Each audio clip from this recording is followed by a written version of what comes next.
अस्सलाम वालेकुम। आज के लेक्चर में हम डिस्कस करते हैं जॉन स्टालवर्दी की एक पोएम अ सिंधी वीमेन को। जॉन स्टालवर्दी 1935 को इनकी बर्थ है और 2014 में इनकी डेथ है। न्यूजीलैंड में पैदा हुए हैं और न्यूजीलैंड का रहने वाला जॉन स्टालवर्दी 1959 से 1962 तक पाकिस्तान में रहा। मतलब 3 साल इसने पाकिस्तान में गुजारे। तो अब इन 3 सालों के अंदर जो इसने पाकिस्तान में देखा और पाकिस्तान के माशरे को जिस तरह से इसने ऑब्जर्व किया, उस एंगल से लेबर क्लास को रियलिस्टिक पॉइंट ऑफ व्यू से इसने एक्सप्रेस किया है इस पोएम के अंदर।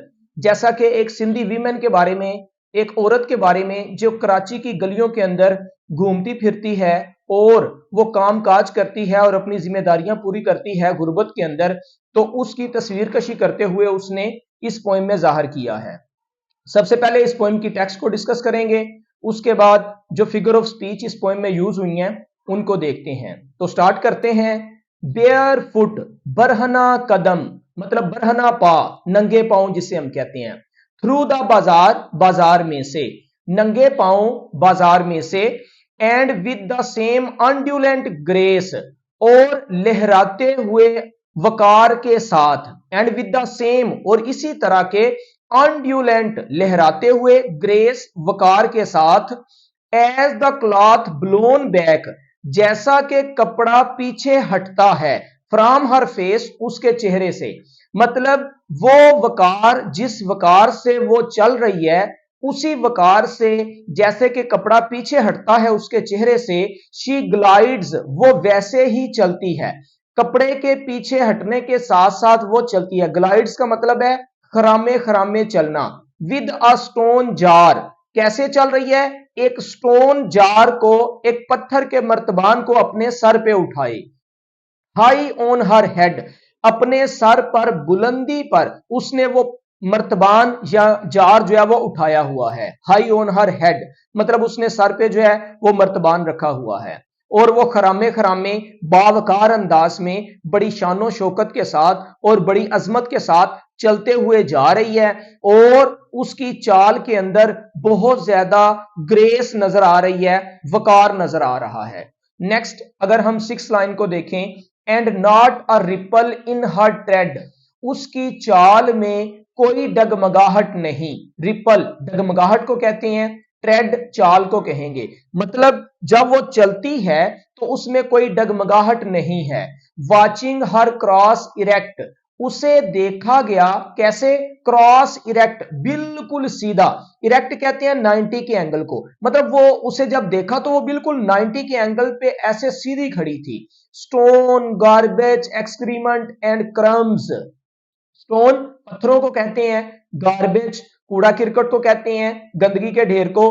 एक्सक्रीमेंट फुजले को कहते हैं। एंड क्रम्स, और किरचियों को कहती हैं, शीशे की जो किरचियां होती हैं। क्रम्स ऑफ ग्लास, शीशे की किरचियां। In the Karachi slums, slums का मतलब होता है कच्ची बस्तियां। मतलब कराची की कच्ची बस्तियों में, गलियों के अंदर शीशे की किरचियां पड़ी हैं, फुजला पड़ा है, कूड़ा किरकट है और पत्थर है। आई, और वो उसके अंदर जो है वो सीधी चलती जा रही है। इसका मतलब यह है कि ये सारी हार्डशिप्स ऑफ लाइफ हैं, लेकिन जो मेहनती लोग हैं वो उनको फेस करके अपना सर उठा के चलते हैं।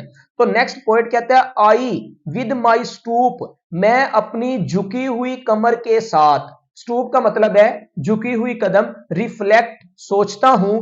दे स्टैंड मोस्ट स्ट्रेट, वो बिल्कुल सीधा खड़ा रहते हैं। Who learn to walk beneath a weight, जो बोझ तले चलना सीख जाते हैं। मतलब जो लोग बोझ तले चलना सीख जाते हैं वो सर उठा के जीना सीख जाते हैं। तो नेक्स्ट अगर हम इसकी फिगर ऑफ स्पीच की बात करें तो ये पोएम टोटल 12 लाइंस पे मुश्तमल है और इस पोएम के अंदर 2 सेस्टेट पाए जाते हैं। सेस्टेट कहते हैं 6 लाइंस के स्टेंजा को। तो इसका मतलब यह है कि टोटल पोएम की स्ट्रेंथ है 12 लाइंस। अगर राइम स्कीम की बात की जाए तो इस पोएम की राइम स्कीम है ए बी बी ए सी सी। इसका मतलब है फर्स्ट लाइन 4th लाइन से राइम करेगी, सेकंड लाइन 3rd लाइन से राइम करेगी और फिफ्थ लाइन सिक्स्थ लाइन से राइम करेगी। चूंकि टू सेस्टेट पाए जाते हैं तो दोनों सेस्टेट की यही राइम स्कीम है। जैसा कि फर्स्ट लाइन का लास्ट वर्ड है बाजार और सेकंड लाइन का लास्ट वर्ड है ग्रेस। बाजार को राइम करेंगे यहां पर जार के साथ, तो फर्स्ट और फोर्थ लाइन आपस में राइम करती हैं। ग्रेस और फेस थर्ड और फोर्थ लाइन, सेकंड और थर्ड लाइन आपस में राइम करेंगी। और हेड और ट्रेड ये फिफ्थ और सिक्स्थ लाइन आपस में राइम करेगी। इसी तरह अगर हम सेकंड स्टैंजा के देखें तो इरेक्ट ए, गार्बेज बी और स्लम्स बी, उसके अलावा रिफ्लेक्ट ए, मतलब इरेक्ट और रिफ्लेक्ट ए, और यहां पर स्ट्रेट और वेट सी सी, मतलब ए बी बी ए सी सी, ये इस पोएम की राइम स्कीम बनती है। नेक्स्ट अगर हम फिगर ऑफ स्पीच में देखें तो इस पोएम के अंदर कैयुरा का इस्तेमाल किया गया है। जैसा कि बेयर फुट के बाद कोमा लगाया गया है, ये जो कोमा यूज किया गया है इसको ब्रेक या पास के लिए पोएट यूज करता है। तो जब पोएट पोएट्री की लाइन में पास या ब्रेक करने के लिए फिगर ऑफ स्पीच मतलब ब्रेक करने के लिए पंक्चुएशन मार्क्स के जरिए ब्रेक करे तो इसे कैयुरा कहते हैं फिगर ऑफ स्पीच में। नेक्स्ट अगर हम देखें तो इस पोएम के अंदर एंजेममेंट का इस्तेमाल किया गया है। एंजेममेंट किसे कहते हैं? जब हम एक लाइन पढ़ें और जब तक अगली लाइन ना पढ़ें उस लाइन की प्रॉपर अंडरस्टैंडिंग डेवलप ना हो उसे हम एंजेममेंट कहते हैं। मतलब एक लाइन को पढ़ के उसकी अंडरस्टैंडिंग ना हो तो अगली लाइन को भी पढ़ना पड़े, तो इस टेक्निक को एंजेममेंट कहते हैं। जैसा कि as the cloth blown back from her face, कपड़ा पीछे हटता है तो क्या होता है? She glides with a stone jar. इसी तरह यहां अगर लाइन नंबर 8 में देखें, stone, garbage, excrement and crumbs, ये जो किरचियां हैं, कूड़ा है, पत्थर है या फुजला है, ये क्या है? क्रम्स किस चीज की हैं? ऑफ ग्लास, शीशे की, मतलब क्रम्स ऑफ ग्लास, शीशे की किरचियां। तो यहां क्रम्स जो है ये एंजेममेंट है जिसे हम रन ऑन लाइन कहते हैं। रन ऑन लाइन का मतलब एंजेममेंट ये फिगर ऑफ स्पीच में होता है। और जब हम एक लाइन पढ़ें और उसकी प्रॉपर अंडरस्टैंडिंग डेवलप हो जाए तो इस टेक्निक को एंड स्टॉप लाइन कहते हैं। नेक्स्ट अगर हम आगे चलें तो इस पोएम के अंदर एलिट्रेशन का यूज किया गया है, कॉन्सोनेंस का यूज किया गया है और एसोनेंस का यूज किया गया है। एलिट्रेशन किसे कहते हैं? Repetition of initial consonant sounds और letters in the same line. एक ही लाइन के अंदर जब कॉन्सोनेंट इनिशियल के अंदर रिपीट हो रहे हो, सादा लफ्जों में ये कह लें कि लफ्ज के आगाज में कॉन्सोनेंट लेटर एक ही लाइन के अंदर जब रिपीट हो रहा होता है तो उसे हम एलिट्रेशन कहते हैं। मसलन लाइन नंबर 1 में अगर हम देखें तो बेयर और बाजार, बी लेटर रिपीटेड है जो कि एलिट्रेशन की एग्जांपल है। लाइन नंबर 3 में देखें तो ब्लोन और बैक, बी बी की रिपीटिशन है जो कि एलिट्रेशन है। उसके अलावा लाइन नंबर 4 में देखें तो शी और स्टोन, एस एस की रिपीटिशन है जो कि एलिट्रेशन है। लाइन नंबर 5 में देखें तो हेड, हाई और हर, इन तीनों के अंदर एच लेटर की रिपीटिशन है जो एलिट्रेशन की एग्जांपल है। लाइन नंबर 11 के अंदर स्टैंड और स्ट्रेट, एस की रिपीटिशन है। लाइन नंबर 12 के अंदर वाक और वेट, ये रिपीटिशन है जिसे हम एलिट्रेशन कहेंगे, कॉन्सोनेंट की रिपीटिशन को। नेक्स्ट हमारे पास फिगर ऑफ स्पीच है कॉन्सोनेंस।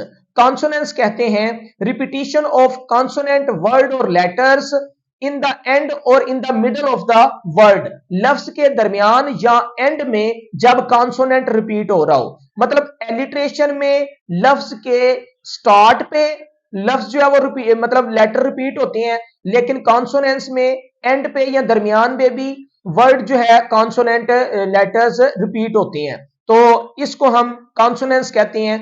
जैसा कि लाइन नंबर 6 में अगर हम देखें तो हमारे पास है एंड और ट्रेड, दोनों के एंड पे डी आ रहा है और डी कॉन्सोनेंट साउंड और लेटर है। जब कॉन्सोनेंट एंड पर रिपीट हो रहा है तो ये एक कॉन्सोनेंस की एग्जांपल है। उसके बाद अगर लाइन नंबर 8 में देखें तो हमारे पास एस, स्टोन्स और क्रम्स का एस जो है ये रिपीटेड लेटर्स हैं, कॉन्सोनेंट साउंड हैं, तो इसको हम कॉन्सोनेंस कहेंगे।